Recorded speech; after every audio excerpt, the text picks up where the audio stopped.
Welcome to the Problematic Gaze with me, Dr. Lee Arnott. And me, Dave Moore. Each episode, we'll take a piece of pop culture from the last 60 years and examine it through the problematic lens. Is it problematic? If it is problematic, what does that say about society and culture then? And what does it say about society and culture now? And before we take a deep dive into our chosen topic, we'll have a look at the news events of the day. We'll have a look at the TV landscape, and we'll take a look at the pop charts, just to put our chosen topic into context. How are you, Lee? I'm very good, are you? Fine. We've almost just come to blows, haven't we, sorting out our new technical arrangement, but we're okay, we've reined it in. We haven't come to blows, it was just a bit taxing, that's all. We almost came to blows with our computers and speakers and microphones. Yes, we did. Obviously, being a Spit and Sawdust podcast, we do everything ourselves, and we decided to try a new technique this week, haven't we? Yes. Getting there was quite a taxing process, but hopefully it should make our podcast experience for our listeners even better.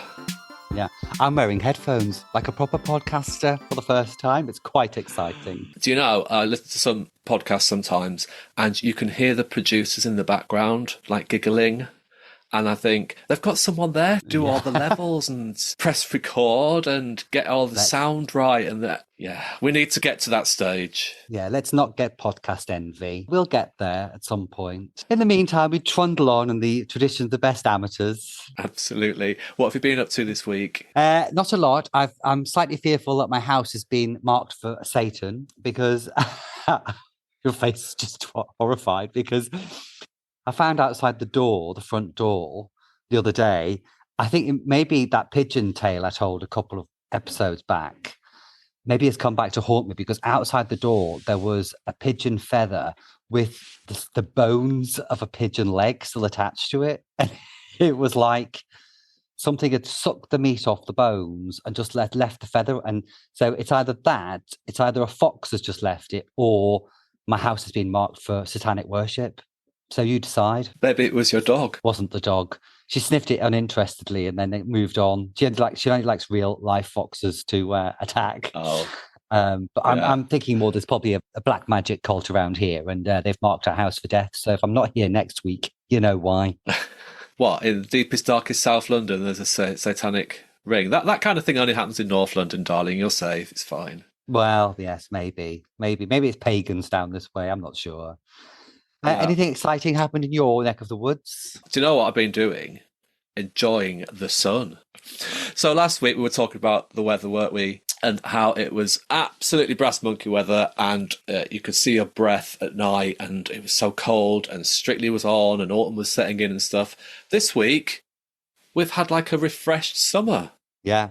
It's been glorious. So I've just been out in the garden, closing everything up, closing up my allotment, tending to my beetroot and my carrots and the onions. And I've got a pumpkin, massive pumpkin. Wow. One massive pumpkin, but that'll be coming out come Halloween. Yes, obviously. Well, good work. Yeah, and that's all. That's all I've been doing. Apparently it's all going to change tomorrow, so make the most of today, because I think it's going to forecast thunder and lightning. Hence why we've shut ourselves in a small room to record a podcast on the last day of summer. Yes, and why I am under a duvet. So, Lee, what are we going to talk about this week? Well, this week we are looking at an episode of the long-running BBC sitcom Steptoe and Son, and our episode was first broadcast in March 1972. And I guess I wanted to do this, was keen to do this, because I don't know about you, but recently I've noticed when I've been the few times on Facebook, I've been getting swamped with shitstalgia. You know, you get a picture of Britain in bygone days and it says, "Oh, wasn't it better in the good old days?" You know, there's often a racist undertone to them. You know, I did a bit of digging around. A lot of them come from a company in China or Bangkok, which tells you everything you need to know. There's obviously bots out there kind of stirring up subtly the racial divisions. But I saw one that was like, this was when London was just full of English people. And it was like, tell me when it's ever been full of English people, you twat. And so I thought, let's have a look at this nostalgia, or shitstalgia, as I like to call it. What's going to hold up a mirror to that like nothing else? I thought Steptoe and Son. Because if there's a Oh, show wow. that's guaranteed to make you feel dirty and grubby, and boy, oh boy, that's not a past I want to go back to, it's Steptoe and Son. That's fascinating that you say that this kind of stuff is coming from overseas, Yeah. because I didn't really know that, but you do seem to be getting flooded with it a lot, don't you? The good old Yeah. days. All right, then let's just for our listener who doesn't know anything about Steptoe and Son, just kind of give a little brief overview of what it's about. So Steptoe and Son, it's a British comedy. It was written by Ray Galton and Alan Simpson about a father and son rag and bone business in Oildrum Lane, a fictional street in Shepherd's Bush. There were 4 series broadcast on the BBC in black and white between 1962 and 65. Then there was a 4-year hiatus, and it came back in colour from 1970 to 1974. So there were 2 lead roles played by Wilfred Bramble and Harry H. Corbett. And we watched a colour version from 1972, Series 7, Episode 5. Yeah. What's your relationship to Steptoe and Son? I've known about it. That's about it. Seen a few clips on nostalgia shows, speaking of which.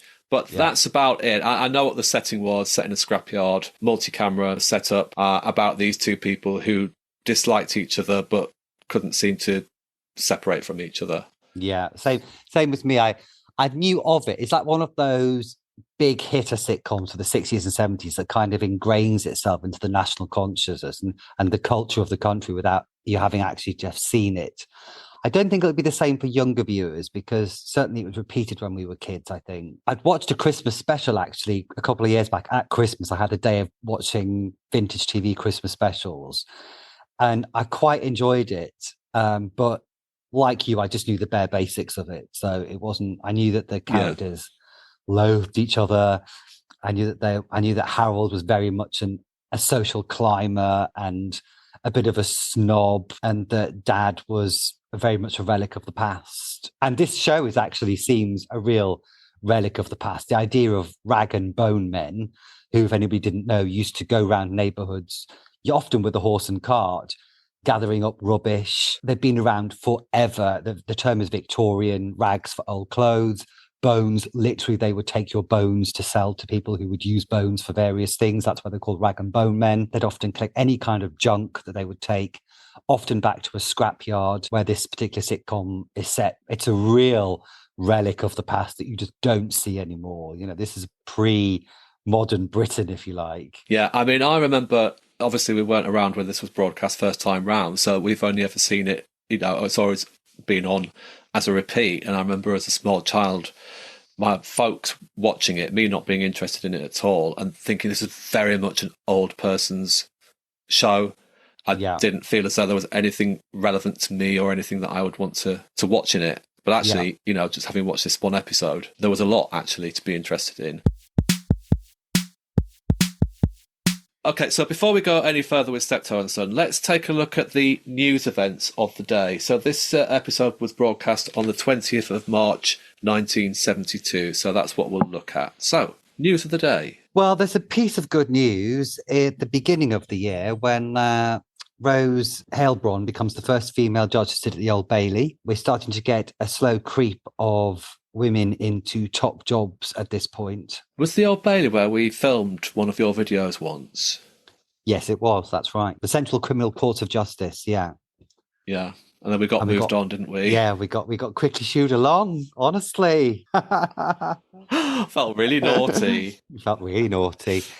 But yes, we start to see, and later on in the year, I think 3 of Cambridge University's colleges will stop themselves being only men and allow female students for the first time. So if you're a bloke of a certain disposition, these women taking our jobs must have felt very threatening to your masculinity at this point. Talking about masculinity being threatened, in February this year, David Bowie introduces his Ziggy Stardust persona at the second show of his Ziggy Stardust tour, the Toby Jug Pub in Surrey.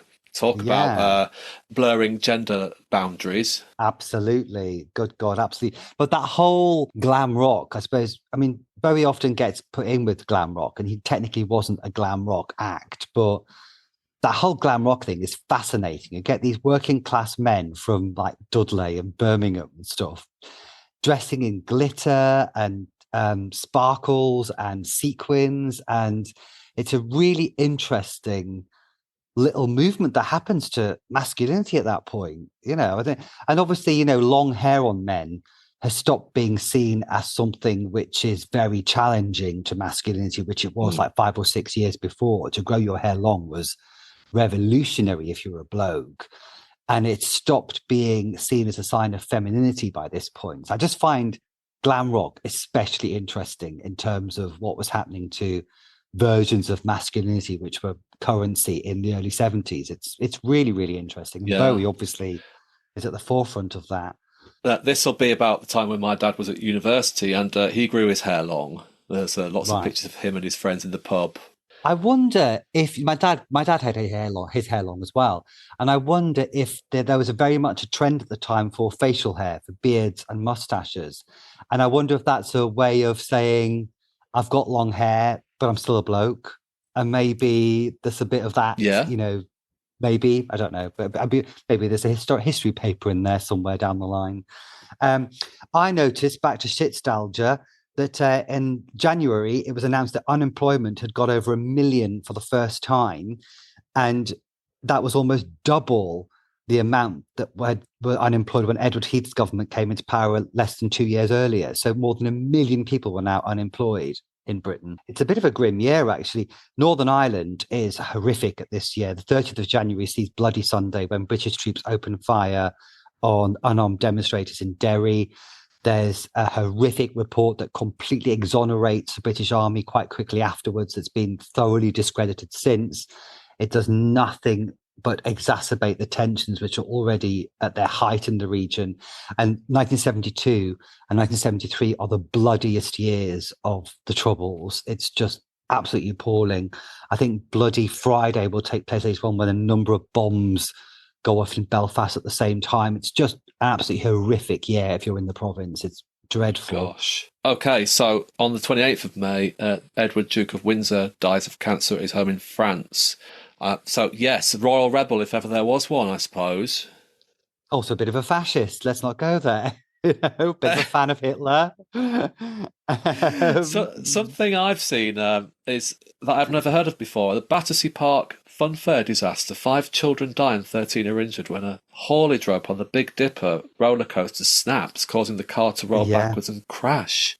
Yeah, it's awful, isn't it? That's in May. Yeah, dreadful. That roller coaster had been there for decades and decades, so maybe it's just worn out. We've talked a bit about health and safety not being a thing at this point. Maybe somebody just went, oh, it's okay. Nobody was checking it regularly. There's no kind of safety standards, as it were. Did I ever tell you about the time when I worked on a chairlift? I think I have told you this, but I didn't get around to the point of telling you when I was normally on the till taking the money. But on this one occasion, I had to put people on the chairlift, and I lifted this big heavy metal bar for this couple to sit on. And then you obviously put it over them. But it slips out my hand and it smacked this man on the back of the head really hard. I got taken off the chairlift. Did you? Once again, it's another example of your commitment to customer service, Dave. We had it last week in your bar work at the Amdram Society. This is another good example of why you shouldn't be in a front-facing role. Sweaty hands. Didn't do it on purpose. He was really good about it, actually, because I could see that he just wanted to deck me, and it really hurt him, but he was fine. Because I think he was with his girlfriend as well, and I think he didn't want his girlfriend to see his violent side at that point. Yeah, it's lucky for you. In July, we get the first official gay pride march in London. The gay rights movement is often allied with the women's lib movement at this time, both have a common enemy in trying to overthrow patriarchy. Both groups will splinter as lots of subgroups within those overall groups realize, actually, we've got a different form of feminism or a different form of gay rights. But here we go. This is the first time you get an organized group of LGBTQ people marching for their rights, and becoming visible in a way that's never, ever been done before. So again, if you're a certain type of person, this must have felt very, very threatening. Yeah, it seems to be a kind of a state of flux as far as kind of cultural progression goes then at this point. Yeah. I mean, and go more, no more than state of flux. Within July and in January, the government has to declare a state of emergency because the first time you got the miners, a miners strike in January, and you've got a strike by the dockers in July. It must have felt Britain at this point is not only the sick man of Europe, but is also in a state of political crisis and upheaval constantly as well. So again, just back to the shit nostalgia thing. F off. It wasn't that fabulous. Yeah. That wasn't that great, was it? I noticed in August that when Idi Amin expelled 50,000 Asians from Uganda, told them basically had to get out, which means you get a big influx here into Britain, which is when a lot of Asian communities settled in places like Leicester for the first time. And this will obviously lead to race riots, inevitably, in those parts of the population where this big influx has come from, but which today, if you go to Leicester, it's such a fabulously multicultural city. But this is right here is where that kind of takes off. In August that year, a little show called Jesus Christ Superstar made its West End debut. Now, you're a fan of a musical. People have told me that look like I'm a fan of a musical. I don't know quite how to take that, to be honest. Depends who's saying it. Are you not a fan of musical? I am a little fan of a musical, but yeah, Jesus Christ Superstar doesn't really do it for me. I'm afraid. It's one of the few ones I quite like, just because some of the really funky tunes in it are really good. But I'm not a fan of a musical. Did you see one of mine's favourite ones is Evita, and of course because obviously Santa Maria Madonna portrayed her in the film musical, and again Patti LuPone, who's an American Broadway star, has been criticising Madonna yet again, garnering much backlash from the Madonna community online, and that is one fight that I am here for. Just on a tangent. Jolly good. Get yourself get back off your high horse. Come here, Tonto, back here. It's the Olympics that year in Munich, which of course will also be blighted by a terrorist attack, a fairly hideous terrorist attack, actually. Yeah. When I can't remember how many Israeli participants are murdered, and there's a siege, and oh god, it's awful. But the Olympics continues in September that year. Mastermind is broadcast for the first time. Love a bit of Mastermind. I love a bit of Mastermind. Do you know what I like best though? University Challenge, because there's nothing more satisfying when you get a question right on University Challenge. Well, are you going to go on University Challenge? There was the option of joining the team for Birkbeck, my university at the time, but I'd never followed through because I didn't want to humiliate myself. Birkbeck, Arnold, is it Karen Carpenter? No, it's not. It's Pavarotti. There's one other interesting thing I noticed in that year. Not only have the government lifted the ban on daytime broadcasting on television, which means that you get Pebble Mill at 1 is broadcast for the first time. Emmerdale Farm is broadcast because daytime TV is now a thing. But in October, a play called Crown Matrimonial is presented at the Theatre Wall in Haymarket. And it's the first time on stage that a play that's used living members of the royal family has been put on and performed. And you could argue this is the beginning of maybe where the kind of veil that always kind of shrouded the royal family and that guaranteed a kind of respectful distance towards them has started to be lifted a tad. Certainly it's becoming a lot less deferential from this point on, British culture. I also noticed this year, Watership Down is published. Now, if there was a film that traumatized a generation of children, Watership Down is the one. My teacher took us to the cinema to see Watership Down, and about half an hour later, there were 30 hysterical children had to be taken out of the cinema because it's the fucking worst, most horrifying film you could ever show to a child. Just because it's a cartoon. That just reminds me of when I went to the theatre with my sister to see The Woman in Black. Have you ever seen it? I haven't. No, Ghost Story. Yes, yeah. I've read the book. Lots of jump scares. And we went to a matinee performance, and there was a lot of schoolgirls. There's a big gaggle of schoolgirls in front of us. Right. And there was one particular moment that something jumped out, and I screamed the biggest, highest-pitched scream. And this row of girls all turned around and just started laughing at me. My sister thought it was hysterical. You big Jessie. Shall we move on to what was on British TV in 1972, just to see the TV landscape that Steptoe and Son was broadcast amongst? I noticed, apart from ones I've mentioned, like Pebble Mill and Emmerdale Farm, Newsround begins that year with John Craven, a kids' news TV show, which I think is still going today. Are You Being Served makes its debut that year. In December that year, the BBC airs the first part of a Doctor Who story called The Three Doctors, which is there to celebrate Doctor Who's 10th birthday and which reunites the first two Doctors with the current incarnation, John Pertwee, also known as Dorothy from the Golden Girls. Yeah. Also in December, Record Breakers makes its debut on BBC One. It would run until 2001. Roy Castle and Norris McWhirter. What do you need to be a record breaker, Dave? Dedication. Dedication. That's what you need. Come on, to be ingrained in your brain by this point. And one for horror fans, on Christmas Day, BBC Two showed the supernatural drama The Stone Tape, which still remains quite a terrifying experience. You might not have heard of it, but it's very, very good.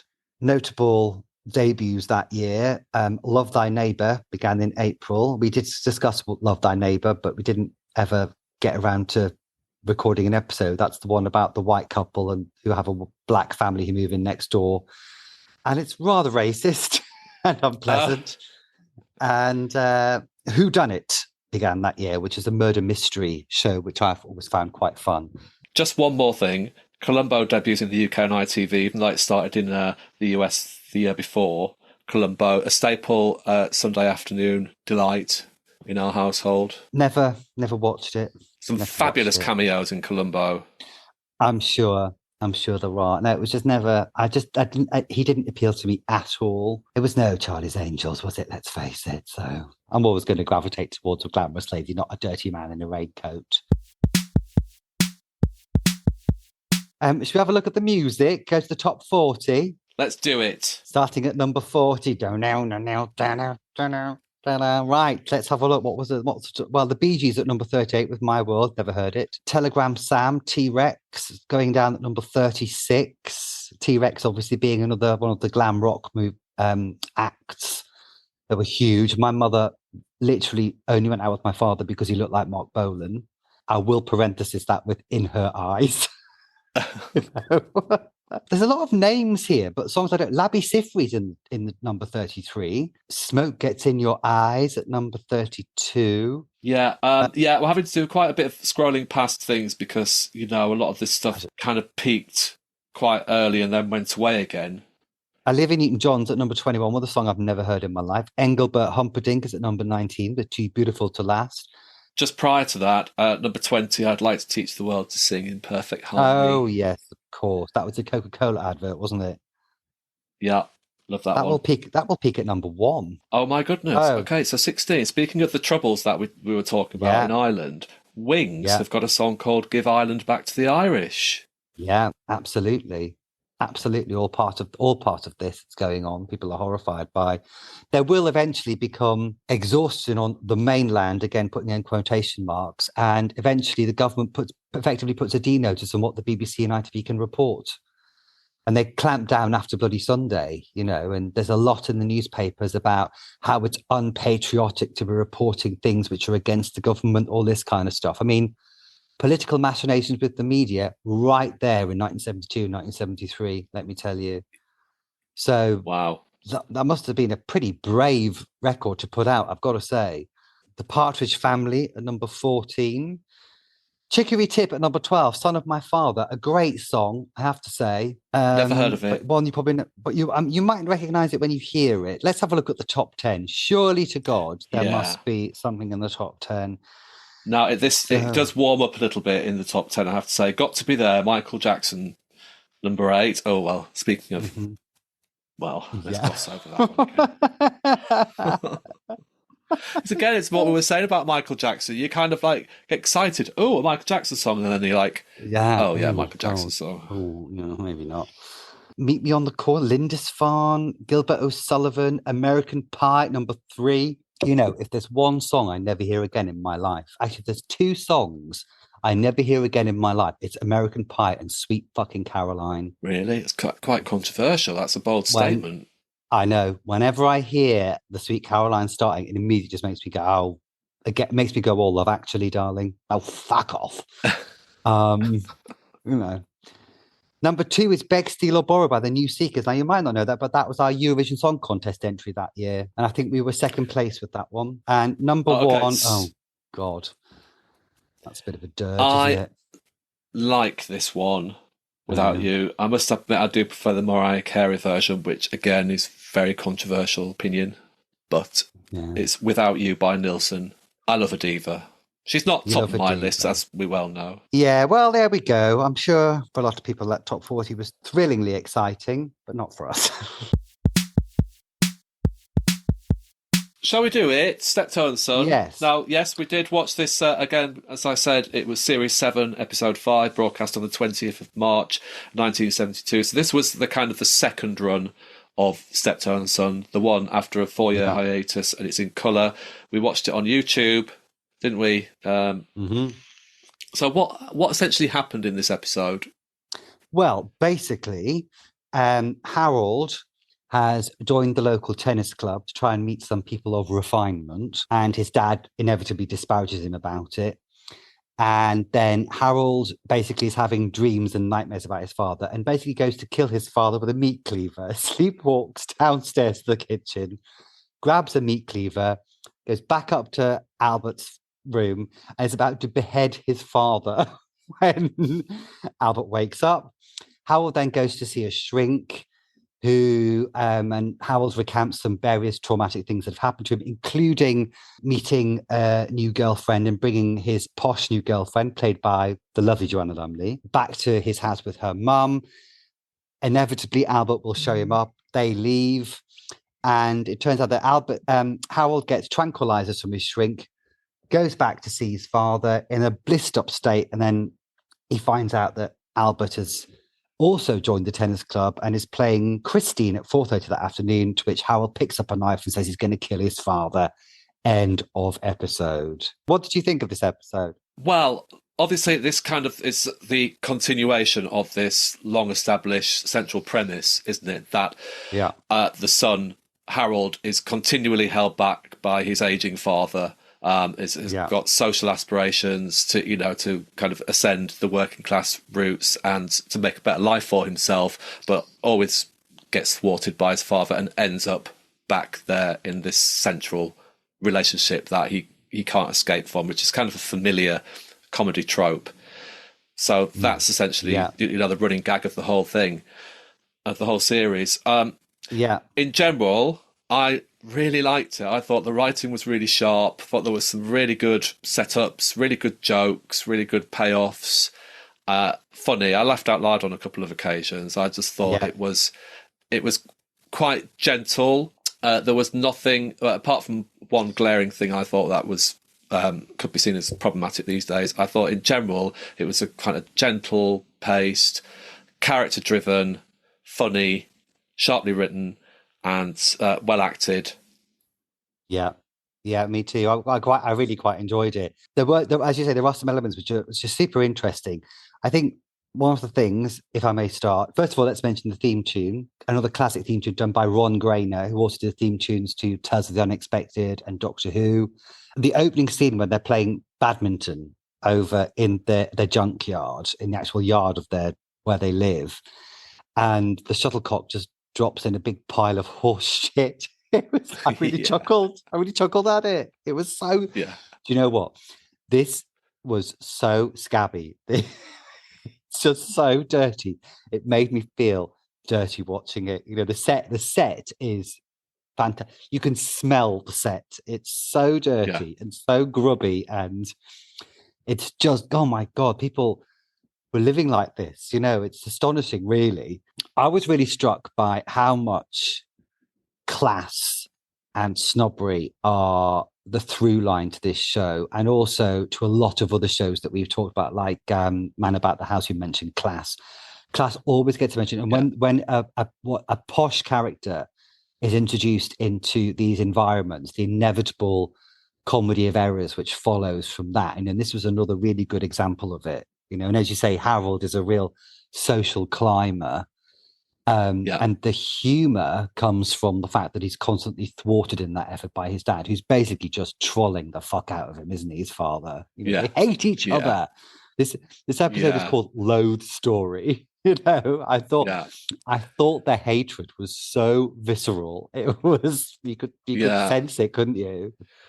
I thought the dad, on several occasions he called his son useless, and especially when they're playing badminton, it was always a case of the father putting the son down. So the father played by Wilfred Bramble and the son played by Harry H. Corbett, we should say. Yeah, you're useless. You're not going to amount to anything. It was, I think, the father's way of keeping his son close to not give him an inch of, oh yeah, you could go out and do this. You could go and live a life on your own. He was always like, you won't amount to anything. You'll never escape this or me. That was the kind of the subliminal message that the father was giving the son all the time.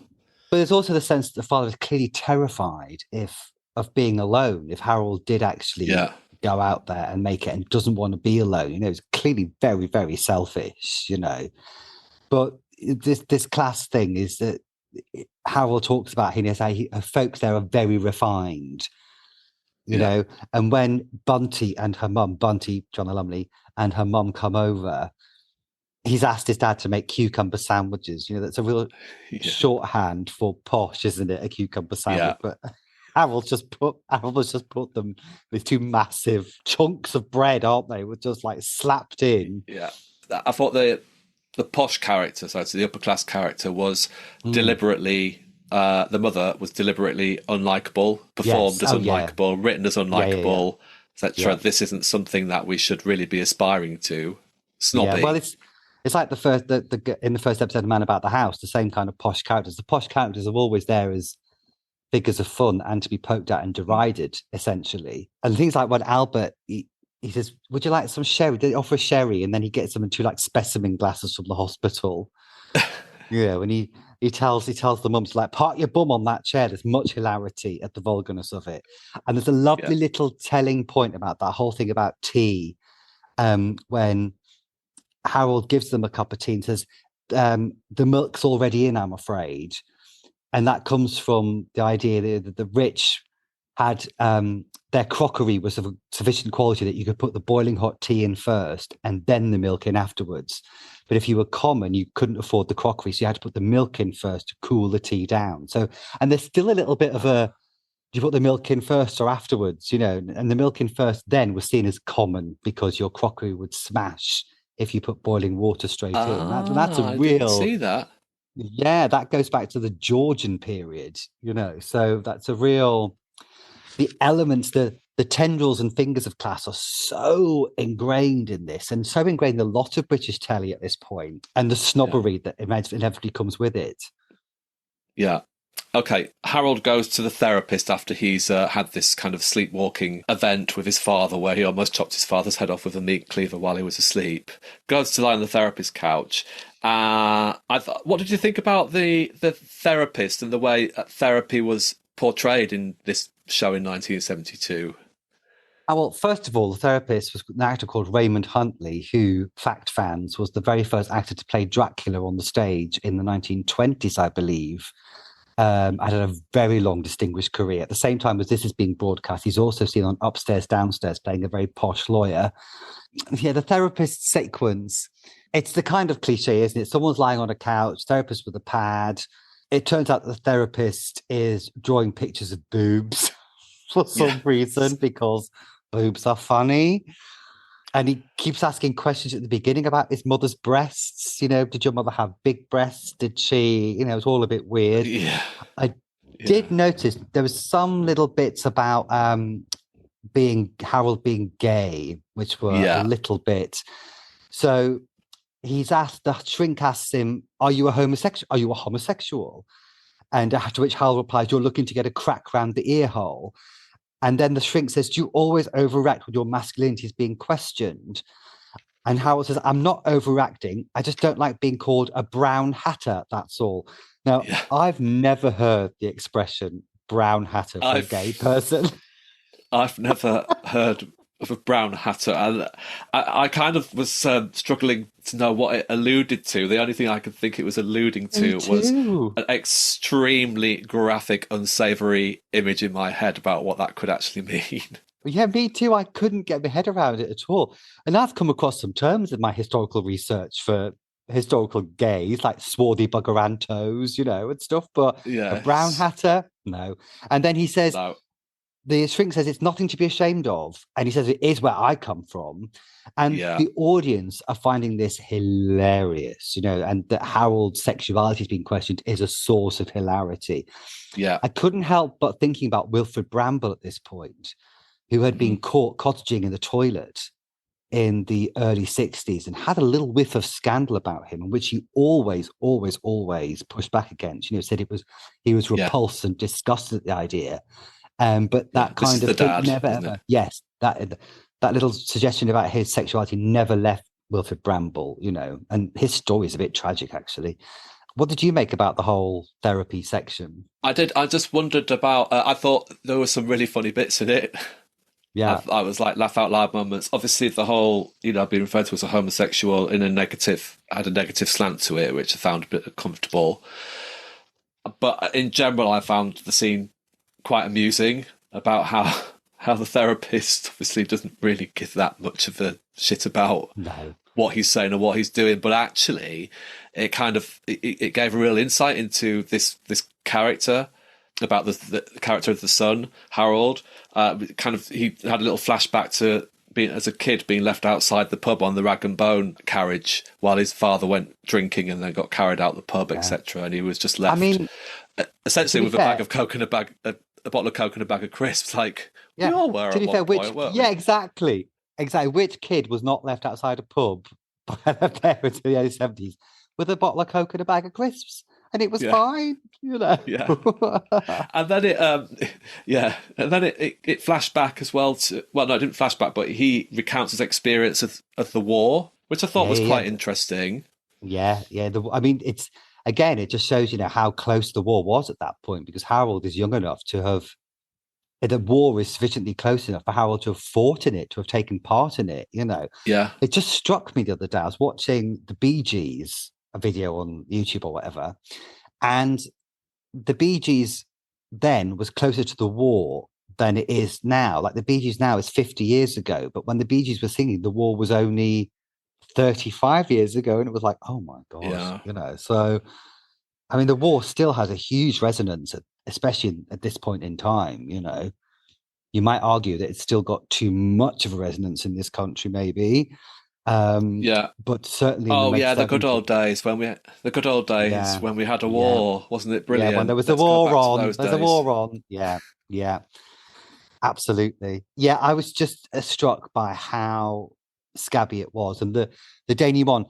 Albert, the dad, picks a flea out of his hair, and doesn't he kind of follows it around the Yeah, table as jumping around. It turns out that Bunty and her mum eventually start scratching because they're infested with fleas. The place is infested with yeah, fleas, and that's eventually how they leave.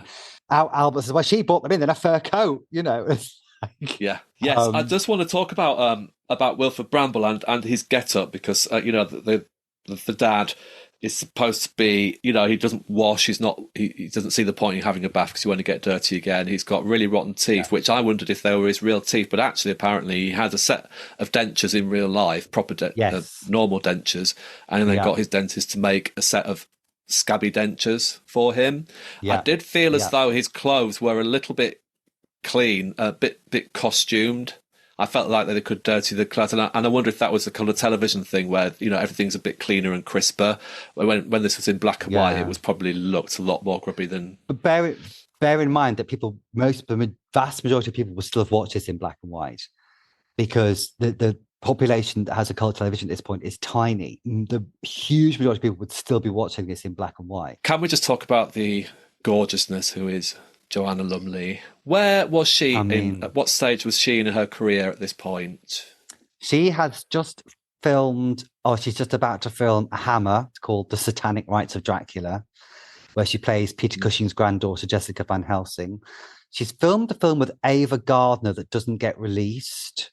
And she's popping up in Are You Being Served? And she's finished modeling, I think, by this point, at the Lucy Clayton School of Modeling, and she was a Jean Muir model. But she's just married Jeremy Lloyd at this point, Creative Eye Being Served, co-creative Eye Being Served. But she's in the lean years. This is very much the lean years for Joe Lummers, obviously 4 years before Purdy. So you're seeing a very young, nascent Joanna Lumley. She's gorgeous, isn't she? Oh, She's so alluring, just so watchable on screen as well. Yeah, absolutely. But yeah, this is the very beginning of her. She does crop up on Her Majesty's Secret Service in 1969, but she's one of the lovelies, the angels of death. And she gets like one line, I think. But there's a couple of other ones in there with her who will also get careers in the 70s. But yeah, she's fab. She's fab. I really enjoyed that. Yeah, I enjoyed it. And it is on YouTube, available on YouTube if you want to watch it. Do you feel like you might have to wash yourself down with Swarfiga afterwards, though? Put yourself in the bath. Yeah, we'll post a link to this episode in our bio. It was on YouTube, where you can access all Steptoe and Son if you should wish. So, what are we going to be talking about next week, Lee? Well, next week, Dave, get your bikini on because we are heading to Love Island. Yeah. What, just me and you? Yeah. Together? Just me and you. Yeah. We're going to mix with the boys and the girls, see what the deal is. I think we're going to plunge ourselves in, not having known any. I've never seen an episode of Love Island. I have never seen it. It's totally passed me by. So I'm really excited about this to see what all the fuss is about. Yeah, exactly. See if it is problematic, just to see what it's like. Oh, we'll have to get cocktails. We'll have to get spray tans. Yeah. And maybe get our teeth whitened. And get yourself beach body ready, obviously. Beach body ready. Well, I'm there, darling. I'm already there. It's fine. It's all that gardening. For which beach? Yeah. Yeah, so Love Island next week. Tune in. We're just dragging ourselves kicking and screaming into the 21st century. And just a little plug, please follow us on X or Instagram at Podcast Gays. We need followers, don't we? And don't forget we do indeed. To leave a review. We always enjoy reading the nice ones, don't we? We've only had nice ones, to be fair, so that's lovely. Yes, we have. So, yes, that's brilliant. Thank you. So, that was really informative, Lee. Lovely to chat to you as always, Dr. Leonard. Indeed. Thank you, Dave Moore.